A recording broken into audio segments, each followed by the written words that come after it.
கள்ளக்குறிச்சி மாவட்டம் கள்ளக்குறிச்சி நகரத்தில்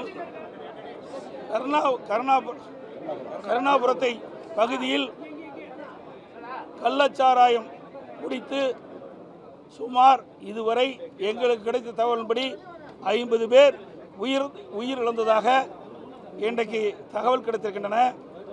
எங்களுக்கு கிடைத்த தகவலின்படி இன்றைக்கு பாண்டிச்சேரி ஜிப்மர் மருத்துவமனையில் மற்றும் விழுப்புரம் அரசு பொது மருத்துவமனை, கள்ளக்குறிச்சி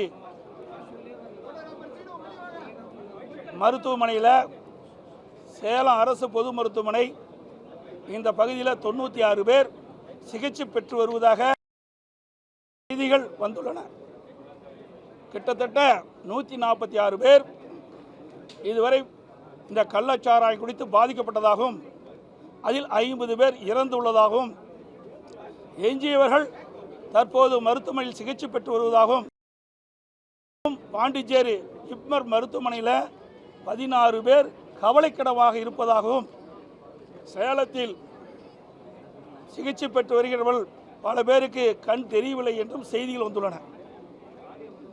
ஆக இதையெல்லாம் சட்டமன்றத்திலே பேச வேண்டும் என்று பேரவைத் தலைவரிடத்திலே அனுமதி கேட்டோம்.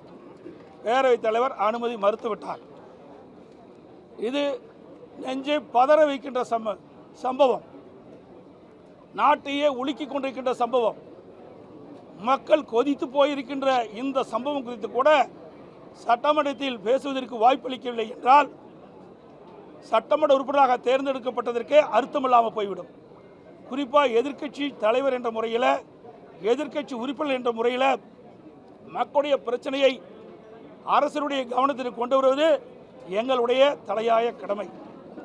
அந்த அடிப்படையில் தான் இன்றைய தினம் சட்டமன்றம் கூடியவுடன் கள்ளக்குறிச்சி நடைபெற்றுள்ள கள்ளச்சாராய மரணம் குறித்து பேசுவதற்காக நான் எழுந்தேன்.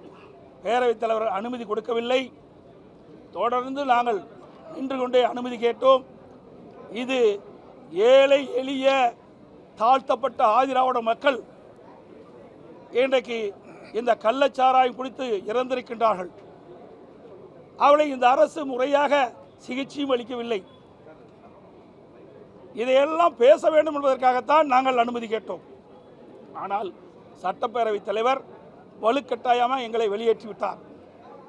சட்டமன்றத்திலே நியாயம் கிடைக்கவில்லை. இன்றைக்கு சட்டப்பேரவைத் தலைவர் அந்த ஆசனத்திலே அமர்ந்து நடுநிலையோடு செயல்பட்டிருக்க வேண்டும். எங்களுக்கு வருத்தம் அளிக்கின்றது. இப்படிப்பட்ட கொடுமையான நிகழ்வுகள் இன்றைக்கு நிகழ்ந்திருக்கின்றன. கிட்டத்தட்ட 50 உயிர்கள் இன்றைக்கு நாம் இழந்திருக்கின்றோம்.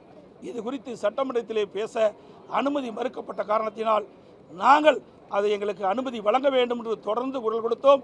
எங்களை வெளியேற்றிவிட்டார்கள். அது மட்டுமல்ல, எங்களுடைய கட்சியினுடைய எதிர்க்கட்சி துணைத் தலைவர் அருமைச்சர் உதயகுமார் அவர்கள் அங்கே தொடர்ந்து அனுமதி கேட்டு குரல் கொடுத்தார். அவரை அலாக்காக தூக்கி கொண்டு வந்து வெளியிலே அவரை கைது செய்கின்ற அளவிற்கு ஒரு அடக்குமுறையை நாம் பார்க்கின்றோம். இது வன்மையாக கண்டிக்கிறோம். ஒரு ஜனநாயக படுகொலை. இந்த நாட்டு மக்களுடைய உயிர் போய்கொண்டிருக்கின்றது. தினந்தோறும் பல உயிர்களை இழந்து கொண்டிருக்கின்றோம். இதை சட்டமன்றத்திலே பேசுவதற்கு அனுமதி மறுக்கப்படுகின்றது. எதிர்க்கட்சி என்ற முறையிலே இதை சட்டமன்றத்துக்கு கொண்டு வந்து பேசி மக்களை காக்க வேண்டும் என்ற நல்ல எண்ணத்தின் அடிப்படையிலே நாங்கள் பேச எழுந்திருந்தால் எங்களை அடக்கி ஒடுக்கி கைது செய்கின்ற போக்கு வன்மையாக கண்டிப்பது மட்டுமல்ல, இது ஹிட்லர் ஆட்சி போல சர்வாதிகார ஆட்சியை நாம் பார்க்கின்றோம். ஒரு சட்டமன்றத்தில் தான் இதை பேச முடியும். மக்களுடைய பிரச்சனை. அதுக்காகத்தான் எங்களை சட்டமன்ற உறுப்பினராக தேர்ந்தெடுத்திருக்கிறாங்க. எதிர்க்கட்சி என்ற முறையிலே மக்களுடைய குரல் சட்டமன்றத்தில் ஒலிக்க வேண்டும் என்பதுதான் எங்களுடைய லட்சியம். அதன் அடிப்படையில் தான் சட்டமன்றத்திலே கள்ளக்குறிச்சி கள்ளச்சாராயம் அருந்தி மரணம் அடைந்தவர்கள் குறித்து பேசுவதற்கு எங்களுக்கு அனுமதி மறுக்கப்பட்டது. வலுக்கட்டாயமாக எங்களை தூக்கி வெளியேற்றுவது மட்டுமல்ல, எங்களுடைய எதிர்க்கட்சி துணைத் தலைவரை கைது செய்கின்ற போக்கு வன்மையாக கண்டிக்குது. இதையெல்லாம் மக்கள் உங்களுக்கு தகுந்த பாடத்தை புகட்டுவார்கள் என்று இந்த அரசுக்கு தெரிவித்து இதை நான் தெளிவுபடுத்துகிறேன். இன்றைக்கு ஒவ்வொரு முறையும் முதலமைச்சர் பல முறை தலைமைச் செயலகத்திலே போதை தடுப்பு குறித்தும் கள்ளச்சாராய ஒழிப்பு குறித்தும் உயர் அதிகாரிகள், உயர் காவல்துறை அதிகாரிகளை வைத்து கூட்டம் போட்டு நடத்துகிறார். ஆனால் இப்படி இருந்தும் ஏன் கள்ளச்சாராயம் அருந்தி இறக்கின்றார்கள்?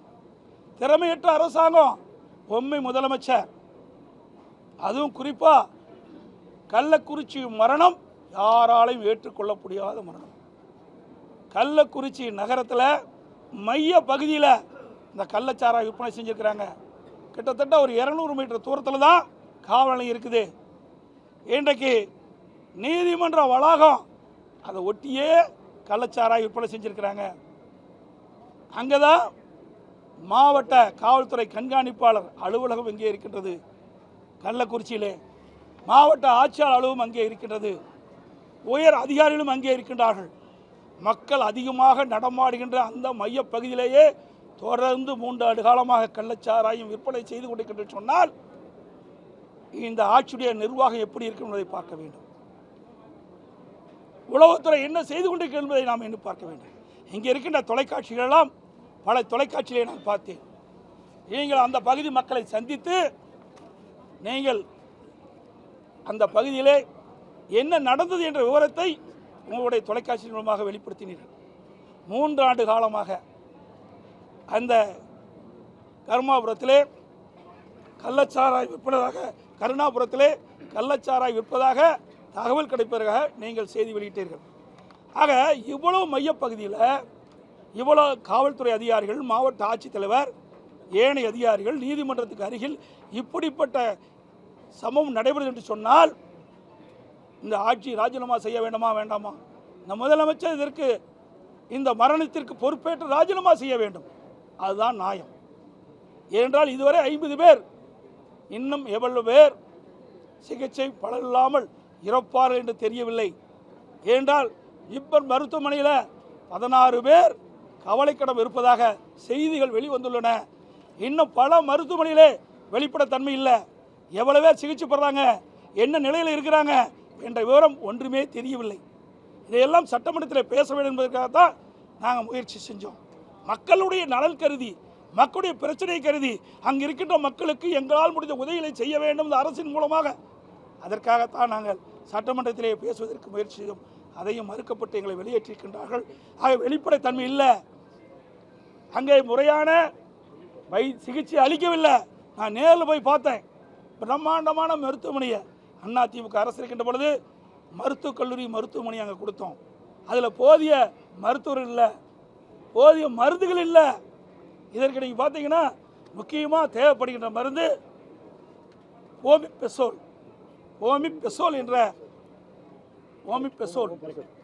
இந்த மருந்து தான் இந்த சாராயத்தை குணப்படுத்துகின்ற மருந்து. இந்த மருந்து கிடையவே கிடையாது. ஆனால் நேற்றைய தினம் பொதுப்பணித்துறை அமைச்சர் அனைத்து மருந்துகளும் இங்கே இருக்கின்றன என்று சொல்கிறார். அதை பச்சை பொய். ஏனால் இந்த விஷத்தன்மையை முறிக்கக்கூடிய மருந்து இந்த மருந்து தான். அது இந்த மருத்துவமனையில் இல்லை. ஆக இப்படிப்பட்ட சம்பவம் நடந்துட்டு இருக்குது. முறையாக பாதிக்கப்பட்டவர்களுக்கு சிகிச்சை அளிக்கல. இரண்டாவது, அங்கே இருக்கின்ற மாவட்ட ஆட்சித்தலைவர் ஒரு 3 பேர் 18ஆம் தேதி என்று கருதுகிறேன், 19ஆம் தேதி என்று கருதுகிறேன், 3 பேர் இறந்து விட்டார்கள். எனக்கு கிடைத்த தகவலின்படி அவர் வெளியிட்டிருக்கிறார், செய்தி வெளியிட்டார். அந்த 3 பேரும் ஒரு வயிற்றுப்போக்கால் இறந்தார். இன்னொரு பேர் வயது முதிர்வின் காரணமாக இறந்தார். இன்னொருவர் வலிப்பு வந்து இறந்தார் என்று ஒரு மாவட்ட ஆட்சித்தலைவர் ஒரு பொய்யான செய்தி வெளியிட்டார். பாதகம் செய்பவரை கண்டால் நாம் பயங்கொள்ளலாகாது பாப்பா, மோதி மிதித்து விடு பாப்பா, அவர் முகத்தில் உமிழ்ந்து விடு பாப்பா. அண்மை செய்திகளை உடனுக்குடன் தெரிந்து கொள்ள இணைந்திருங்கள் இயம்நாடு தொலைக்காட்சியுடன்.